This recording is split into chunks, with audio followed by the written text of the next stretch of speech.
Tonight on Marketplace. It's a guessing game here. How would anybody know? A shopping trip you won't want to miss. We put the food you eat every day to the test. What do you mean by profiteering? People who are engaging in food fraud. Question what you buy and buy into when it comes to filling the cart. This was living inside of me. We're about to reveal food secrets that just may change the way you eat for good. Yeah, you're really freaking me out.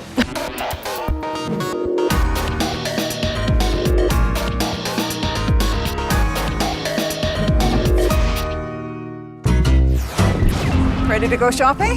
Sure am. We're picking up a few groceries. I'm just gonna grab a couple of those here. Teaming up with Maria Llanos Carboni. Okay. She's a mom, Marketplace viewer, and writes a lifestyle blog. Okay, let me grab a cauliflower. Maria tries hard to make healthy choices, but that's sometimes easier said than done. We've taken popular items you buy every week to the lab and uncovered food secrets we're about to share. First item on Maria's grocery list, fish. This all looks like it's fresh fillet. Maria looks for wild salmon because she's heard it's better than farm. Well, I think I'm probably gonna buy like wild salmon or a wild sole. But once you remove the skin and fillet of fish, Let's check out some of the labels here and see what we can see. it can be pretty hard to tell what's what. This is Atlantic salmon. I'm guessing that that's probably farmed. So, how much can you trust those labels? To find out, we put fish from the grocery store to the test. Over 150 pieces. Prepped them in the Marketplace kitchen, then sent them to the University of Guelph. Here are some of the samples that we received from you. Biologist Robert Hanner helped develop a method to genetically identify fish. He can tell us if the fish we paid for is really the fish we got. And what'd he find? Consumers are definitely being ripped off. Out of the 153 samples tested, more than 1/5 were mislabeled, ranging from some labeling technicalities to the wrong fish altogether. With the cod, you tested it. We thought it was cod. What did it turn out to be? Well, we've found both haddock and pollock being substituted for cod in the market. And the price difference? Filet of cod goes for about $7.99 a pound. But get this, pollock only $4.99. And if you buy your fish with sustainability in mind, The label just says shark steak, and it actually turned out to be sandbar shark. What's the problem with that? Well, the problem is that the sandbar shark is a threatened species that is not supposed to be in our food chain here in Canada. turns out it's not on the list of approved fish to sell in Canada. I would say rather weak legislation that doesn't punish people who substitute one fillet for another have driven profiteering in this area. What do you mean by profiteering? Well, people who are engaging in food fraud. What do you think about the fact that you could be buying something and paying for something that you're not actually getting? That's terrible. I want to be able to trust in the label and know what I'm buying. As for Maria's choice to buy wild salmon, our results exposed problems there, too. One of our tests was labeled as Pacific salmon, and when you tested it, you found it was what? Well, we found farmed Atlantic salmon in some cases. In other, Farmed? Yeah. Not wild Pacific salmon? Not wild, no. And Atlantic salmon is often substituted in for wild Pacific salmon. So, our first food secret revealed. The fish you buy may not be the fish you get.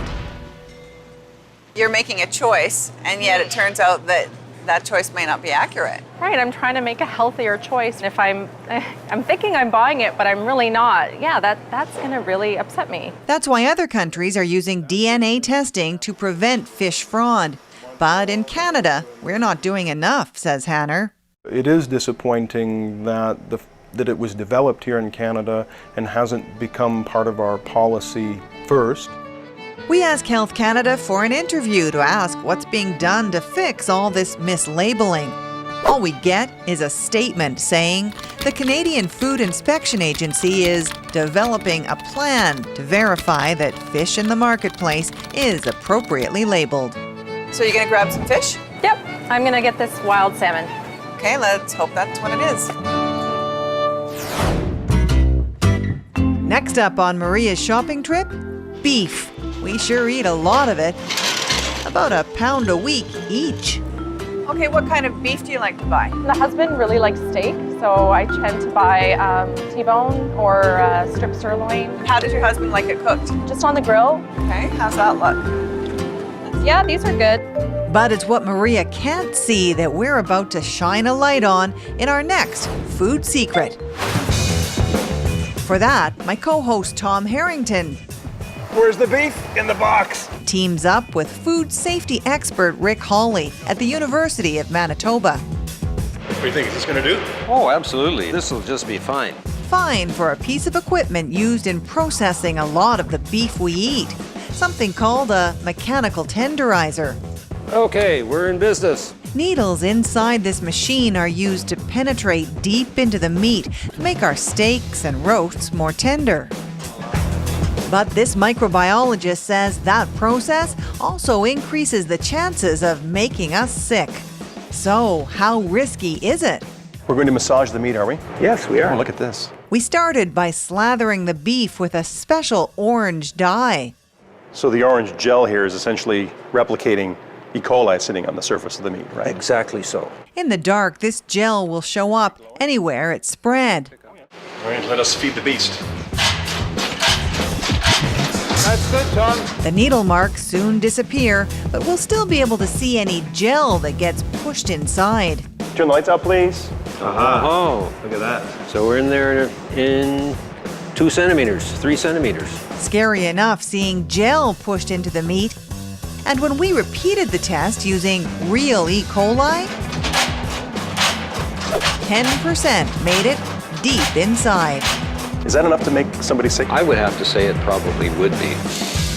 In our test, we also discovered you have to cook your steak to at least medium well to kill any E. coli inside. You think people cook their steaks long enough to kill E. coli, let's say, in that amount inside a steak? I don't. And that's our next food secret. Your beef may be mechanically tenderized and needs to be cooked to at least 71 degrees. Sure not common knowledge. Canadian consumers continue to be our top priority. Which is why Federal Minister of Agriculture Jerry Ritz promised to introduce labels for tenderized beef. Back at the grocery store, Maria and I look for any sign of labels. So do you see anything here that says tenderized? Nothing there, just the price, the weight. It's a guessing game here. How would anybody know? No labels to be found. And when we check more than 20 grocery stores across the country, we only find one with the right label at a Toronto Freshco. So there's a good chance that something here has gone through that process and you have no idea. It's annoying because I want to know what I'm eating and I'm just, like, there's always something coming up that, makes me question the food industry. Health Canada won't talk on camera about this one either. Instead, they email Health Canada plans to begin consulting with Canadians in the coming months, and that new labeling requirements should be initiated in 2014. So, since most tenderized beef has no labels, we designed one of our own. What do you think if we just stuck that right there?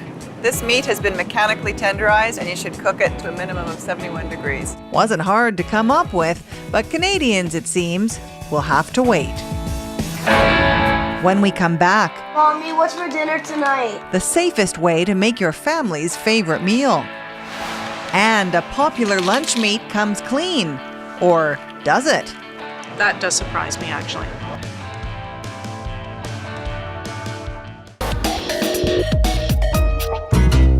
We're cruising the grocery store, revealing secrets behind some of the familiar foods you put in your cart. Helping us out, Marketplace viewer Maria Lianos-Carboni. Next on her list, chicken. Do you guys eat a lot of chicken at home?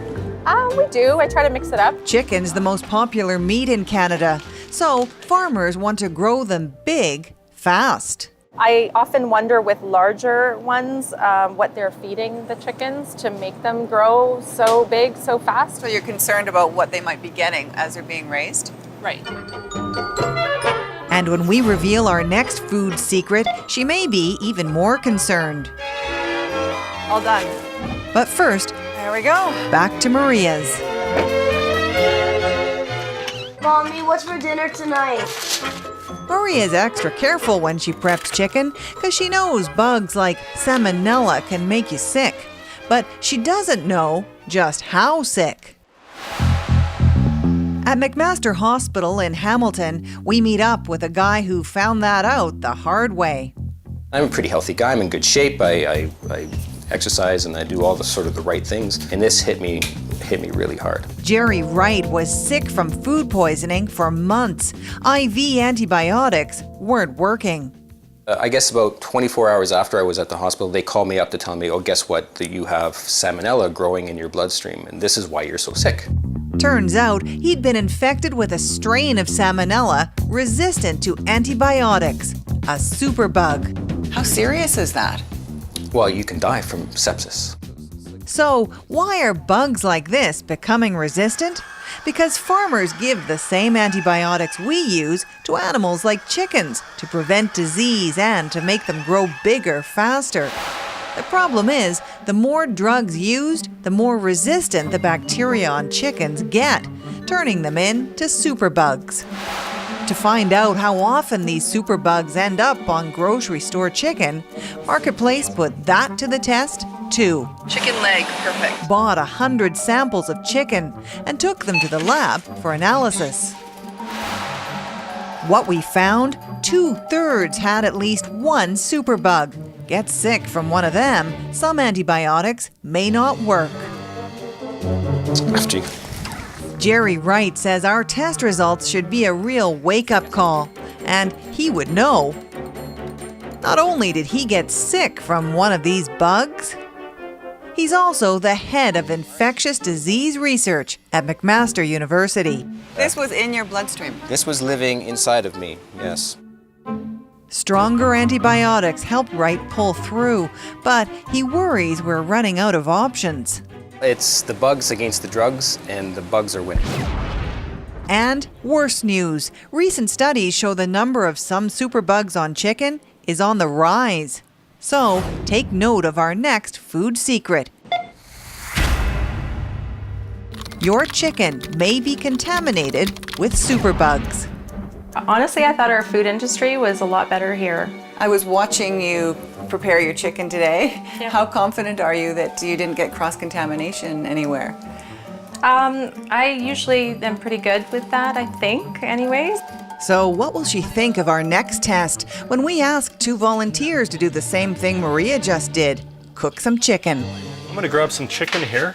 But this time under the watchful eye of UBC food microbiologist Kevin Allen, who first covered the chicken in that special gel to see what'd get contaminated. There we go. Okay. The volunteers got cooking. So I'm thinking that we'll maybe bake these and maybe we'll do a little stir fry. Baking the chicken will kill any superbugs, but we turned off the lights to see if contamination from the raw chicken had spread. First, Alan checked the frying pan, It's actually quite intense. then the bowl, the tea towel, and their hands. We can see some of the contaminations. Crazy. Contamination from the chicken showed up even though our volunteer washed her hands 3 times. Is it still live, the bacteria? Yeah, it's still contagious for months. So how confident are you now that your No, I'm- kitchen would be okay if we turned out the lights? No. I would have to clean and scrub everything again. Because these germs spread so easily, we want to know what Health Canada's doing to fight the rise of superbugs. They tell us they're actively working to promote antimicrobial stewardship. And the Chicken Farmers of Canada, they say they're working to control, monitor, and reduce antimicrobial use in chicken farming. Coming up, why you'll want to take a closer look at your sandwich meat. So why did they hide that?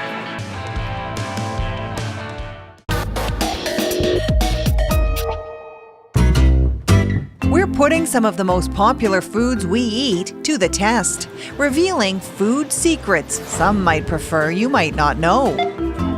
The final item to pick up, deli meat. So I'll probably buy something, the natural selections. When Maria gives her family cold cuts, she opts for what she thinks is a healthier choice, Maple Leaf's Natural Selections brand. Turkey with natural ingredients, no preservatives added.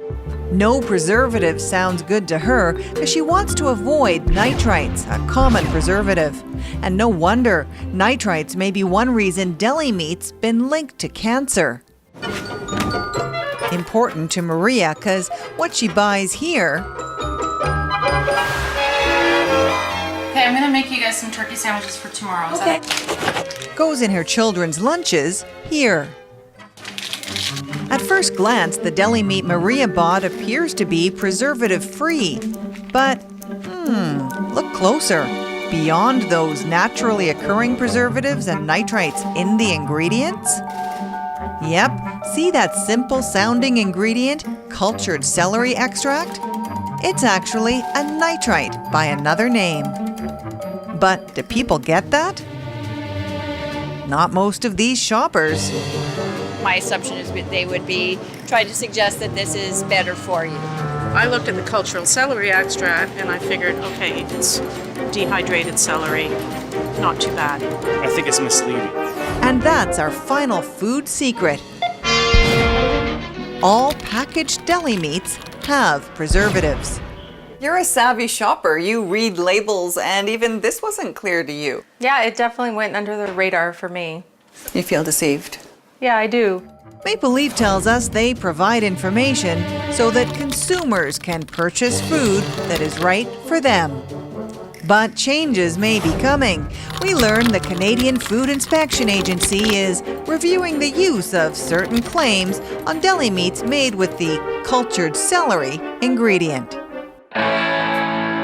So until things change, some survival guide tips for your next grocery trip. Watch out for tricky labels. Making chicken? Cook thoroughly and wash up well to avoid the spread of bugs. And ask if the beef you're buying has been tenderized. If so, cook it at least medium well. Oh, do you want ketchup for your chicken? Our food secrets leave our marketplace shopper armed for her next grocery shop, but frustrated. I mean, I shouldn't have to worry so much about, what I'm feeding my family. Can I eat now? It should be a lot simpler than it is today.